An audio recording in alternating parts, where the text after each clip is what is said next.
Welcome back, and now the news from sports.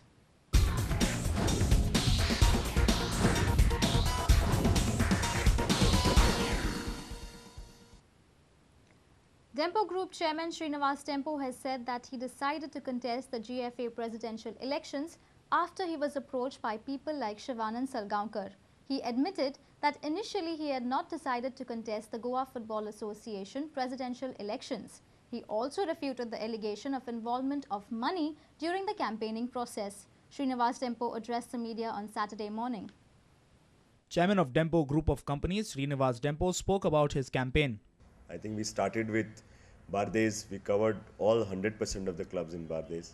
We have also managed to cover Vasco, that is Marmagoa, as well as Ildesh. And from yesterday, we've been campaigning in Salsette. So all in all, I think the expectations built up are very high. Srinivas Dempo also spoke about his plans if he becomes the president. So I think one is decentralization is an absolute must in GFA. Subdivisional offices, computerization of information, all this, and this could be done easily. The second issue is their financial constraints, and I think there is no easy lunch there.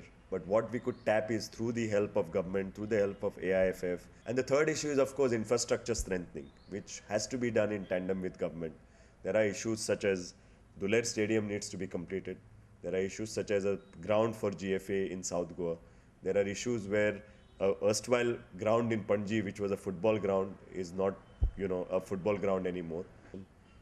In terms of whoever has made the allegation about money, we are a business house, or we as a family don't believe in this kind of things. So from my side, I want to make it absolutely clear that no money has changed hands, or there has not been any misuse of money to this regard. Srinivas Dempo elaborated on Savio Misais' statement about he approaching me. Definitely, he did come at one point of time, very long time back, and he asked me whether I'm interested in contesting, to which at that time I said that I haven't given a thought, I may not be interested. So he said that I would like to go ahead. So I said, let us all meet together and decide who would be the candidate. Probably a month after that, there were people like Mr. Shivanand Salgaonkar who came and pressed me. I believed, he said that people like me should come forward to protect football in particular, and to raise the standards of Goan football. One thing I had to decide, that if I ever stepped into this, I need to give the quality of time that is required for this post. And once I made that mind, that yes, football is at that juncture. He also spoke about the political interference that people have been alleging. I don't think that I don't think there's any political interference. B, I don't think there's direct political involvement. I personally believe that, like any other person, politicians also are presidents of clubs. Sports reporter Nikhil Pereira with video journalist Devendra Gaonkar.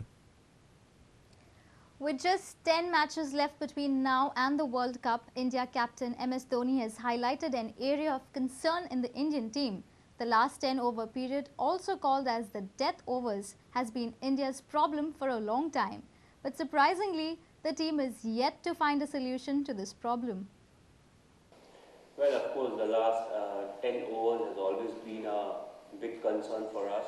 It's not a worry that we are having in the last 2 months or 3 months. We have been bothered by the last few overs for a long time now, over 1.5 years.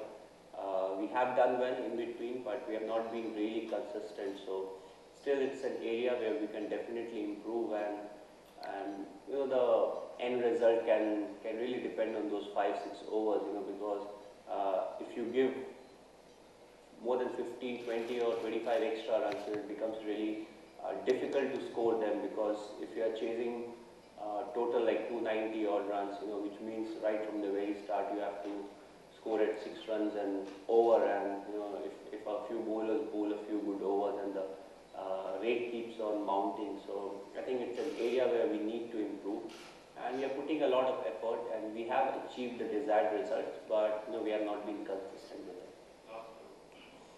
A reporter from Banaule, Samir Bhatt. Amazon River region in Brazil has faced the worst drought in decades. The land of Brazil, rich in flora and fauna, has been left barren. The people have been isolated and are affected by severe droughts. With these pictures, I take your leave for now. Keep watching Prudent Media. Take care and goodbye.